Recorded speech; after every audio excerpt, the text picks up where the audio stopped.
Shri Swami Samarth Gurukul channel में मैं doctor प्रकाश व्यास आप सभी का हार्दिक स्वागत करता हूं। माय थॉट्स मेरे विचार भाग 2 में आज मैं आपके सामने मेरे जीवन की कुछ सच्ची घटनाओं के बारे में आप लोगों से एक बात करने आया हूं, जिसमें आप लोगों को पता चले कि जीवन में अगर सफलता हमको पाना है तो हमको हमारे गुरु का आशीर्वाद होना बहुत ज़रूरी है। और आप देखोगे मुझे इस तरीके के गुरु मिले हैं कि जिनकी वजह से मेरे जीवन का उद्धार हो गया है, और आप सभी इसे सुनना पसंद करोगे, क्योंकि देखिए जीवन में जब गुरु का साथ मिलता है तो हम किसी भी कठिनाई से हम पार आगे जा सकते हैं, क्योंकि गुरु ने दिखाई हुई दिशा और मार्ग हमेशा हमको सही रास्ते पर ले जाते हैं। श्री स्वामी समर्थ, आपने इनके बारे में बहुत कुछ सुना है, पढ़ा है, देखा है। बहुत से मेरे साथी और मेरे मित्र आप सभी स्वामी जी के भक्त हो, लेकिन अगर आप मेरे बारे में देखोगे तो जब से आज करीबन 17 से 18 साल हो गए जब से मैंने स्वामी जी के बारे में जाना है, स्वामी समर्थ को पहचाना है, तब से लेकर मेरे जीवन में आज तक जो बदलाव आया है उस पर अगर आप देखोगे तो मेरी एक एक सच्ची घटनाएं आपको ऐसे लगेगी कि वास्तविक कि स्वामी जी के क्या क्या चमत्कार इस युग में भी हमें देखने को मिलते हैं। क्योंकि हमने देखा है कि हम गया नहीं जिंदा हूँ, ये जो उनका वाक्य है ये हमारे हमेशा ही ध्यान में आता है। आप भरोसा नहीं करोगे, ये बात है 2003 या 4 की, जब स्वामी समर्थ क्या है ये भी मुझे पता नहीं था। कौन है स्वामी समर्थ? कोई कहता था कि साईं बाबा के अवतार है, कोई कहता था कि साईं बाबा के पहले हुए हैं, कोई कहता था कि दत्त भगवान के अवतार है। मैं कुछ भी नहीं जानता था इनके बारे में। देखा था, मंदिर देखे थे, अलग अलग जगह पर स्वामी जी के केंद्र देखे थे, पर कभी भरोसा नहीं कर पाया। क्योंकि देखिए जीवन में कैसा है कि चमत्कार को ही नमस्कार है हम कहते हैं, उसी तरीके से मेरे साथ कुछ ऐसे हुआ। 2001-2 के आसपास मेरी मम्मी की तबीयत काफी ज्यादा खराब रहने लगी थी। पता ही नहीं चलता था, 12 से 13 डॉक्टर हमने बदले। 12 या 13 डॉक्टरों में हमने करीबन 2 से 3-4 लाख रुपए हमारे खर्च हुए।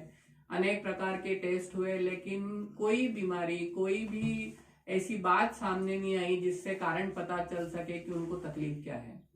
ऐसी सिचुएशन में इतना टेंस रहने लग गया, इतना टेंशन के अंदर कुछ भी समझ में नहीं आता था, क्या करे, किसको बताए। बड़े से बड़े डॉक्टर की हमने वहां पर सलाह ली। लेकिन एक बार ऐसी एक घटना मेरे सामने हुई कि जिसने मुझे स्वामी जी को मानने के लिए एकदम ऐसे कर दिया कि नहीं, अब मुझे बस इनका ही साथ चाहिए, यही जो है मुझे इस तरीके से यहाँ से निकाल सकते हैं इन परेशानियों से और मेरे जीवन की दिशा बदल सकते हैं। तो आप भरोसा नहीं मानोगे, तब से लेकर तो आज तक मेरे जीवन में ऐसे कई चमत्कार हुए हैं। उन चमत्कारों का पहला भाग मैं आपके सामने लेकर आया हूँ। बात उन दिनों की है कि 13 या 14 डॉक्टर बदलने के बाद में जब मम्मी की सिचुएशन एकदम क्रिटिकल हो गई थी और जलगांव में उनको हॉस्पिटल में एम्बुलेंस के अंदर वहां पर लेके जाना पड़ा, और ऐसे सिचुएशन में जहां पर उनको इतने क्रिटिकल कंडीशन में 8 दिन तक उनके नाक में से नलियां चढ़ाकर उनको वहां से कृत्रिम जो हम बोलते हैं जो भी इंजेक्शन वगैरह सप्लाई है वो सब वहां से किए गए, और इस तरीके से उन पे ट्रीटमेंट चली। 8 दिनों में पता ही नहीं था कि वो अब ठीक होंगे या नहीं होंगे। ऐसे सिचुएशन में मेरे जीवन में एक चमत्कार हुआ। मेरा भतीजा जय व्यास, जो उस समय 5 या 6 वर्ष का था करीबन, हॉस्पिटल में जब मैं और पापा बैठे थे मम्मी के पास में, तब वो 5 साल का लड़का मुझे आकर बोलता है कि चाचू आप भगवान के मंदिर में जाइए और माँ को जल्दी ठीक होने के लिए बोलिए। तो मैंने कहा बेटा, हर भगवान को तो कह दिया, भगवान हमारी सुनते ही नहीं। तब मेरे भतीजे ने कहा कि चाचू आप उस मंदिर में जाइए जहां पर एक बहुत बड़ा झाड़ है, जहां पर एक बहुत बड़ा पेड़ है, और वहां पर भगवान के पादुका है, जहां पे हमको पादुका हम देखते हैं ना, दत्तात्रेय के पादुका होते हैं, तो वहां पर पादुका है। वहां पे हनुमान जी का मंदिर है, वहां पे बहुत सारे मतलब आप देखोगे तो भगवान है। तो ऐसे वो कुछ कह रहा था। तो मैंने पापा से कहा ये क्या बोल रहा है, हमें कौन से मंदिर में जाने के लिए कह रहा है? तो पापा बोले कि बच्चा है, सुन लिया होगा किसी से, शायद इसके लिए ये ऐसे कह रहा है।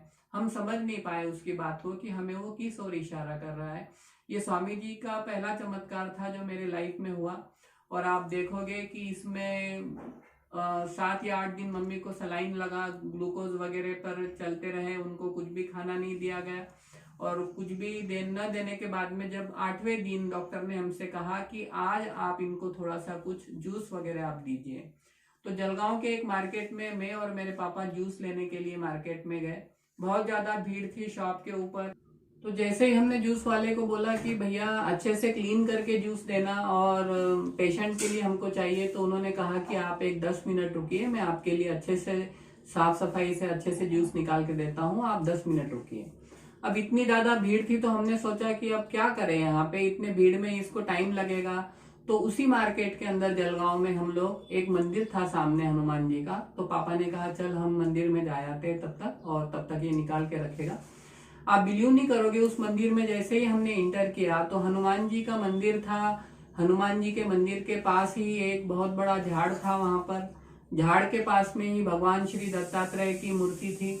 मूर्ति के नीचे उनके पादुका थे और पीछे एक शिव मंदिर था वहां पर। ये जो मंदिर मैं आपको बता रहा हूँ जलगांव में गोलानी मार्केट में वहां पर है। तो जैसे ही हमने देखा तो हमें वो सारी बातें याद आने लगी जो भतीजा बता रहा था। तो हम बिलीव नहीं कर पाए कि हम अचानक से इस मंदिर में, उसके बताए हुए मंदिर में हम कैसे पहुंच गए। और सबसे बड़ा चमत्कार तो वो है जब मैं आपको बताऊंगा कि स्वामी जी का मुझे साक्षात्कार कैसे हुआ।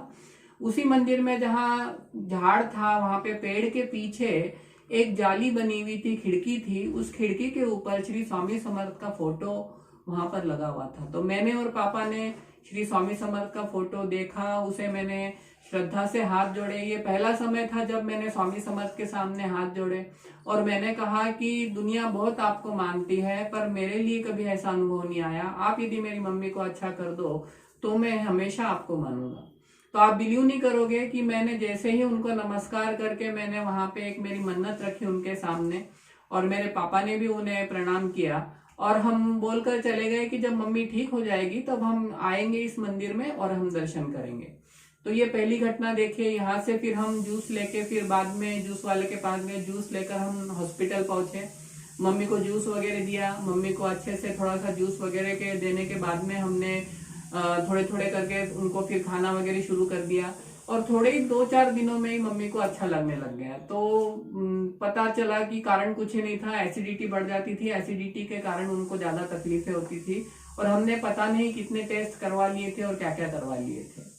अब हमको लगा कि चलो भगवान ने हमारी सुन ली, उनको दवाइयाँ जो थी वो सूट हो गई, डॉक्टर सूट हो गया। 13-14 डॉक्टर बदलने के बाद में इन डॉक्टर का हमको अच्छे से रिजल्ट यहाँ पर आया। तो फिर हमने तब से लेकर आज तक उन्हीं का ट्रीटमेंट रखा है उनको, और वही दवाइयाँ उनकी जो चलती है, जो उनको हमेशा लेनी पड़ती है रेगुलरली। तो हम वहां से गए, और जैसे ही मम्मी ठीक हुई तो हमने डिस्चार्ज वाले दिन अपने को कार में हम मम्मी को वहां पर ले गए, और सब कुछ पहले जैसा ही था। हनुमान जी के हमने दर्शन किए, भगवान श्री दत्तात्रेय के हमने दर्शन किए, उनके पादुका के दर्शन किए, शिव मंदिर था वहां के दर्शन किए, और उस पेड़ के पीछे स्वामी जी का जो फोटो था वो हम दर्शन करने के लिए जैसे ही वहां गए तो आप बिलीव नहीं करोगे कि वहां पर कोई भी फोटो वहां पर सामने नहीं दिखाई दिया। मैं और पापा हैरत में हो गए कि अरे हम अभी 4 दिन पहले आए थे, तब तो यहाँ एक फोटो था स्वामी समर्थ का, हम बोल कर गए थे कि जिस दिन मम्मी को अच्छा लगेगा हम आएंगे, और आज अचानक से ये फोटो कहाँ चला गया। तो हमने वहां पुजारी से या आसपास के लोगों से पूछा कि भाई यहाँ एक फोटो लगा हुआ था, तो हमने जो दर्शन लिया था वो कहाँ गया।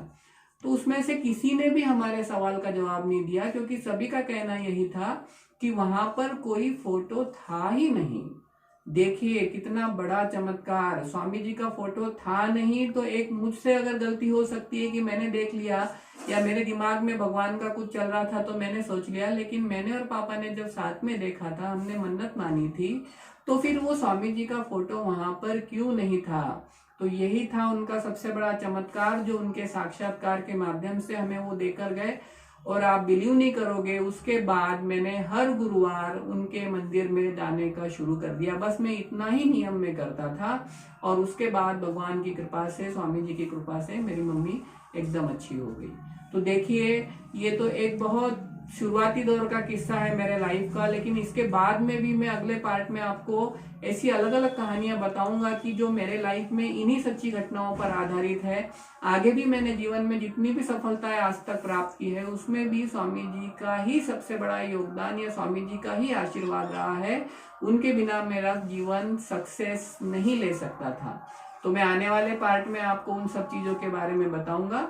और आज मैं आपको यही कहना चाहूंगा कि स्वामी जी पे भरोसा रखिए, और जो बोलते हैं ना कि कितीदा दिला बोल त्यांनीच हात, नको डगमगू स्वामी देतील साथ, अशक्य ही शक्य करतील स्वामी।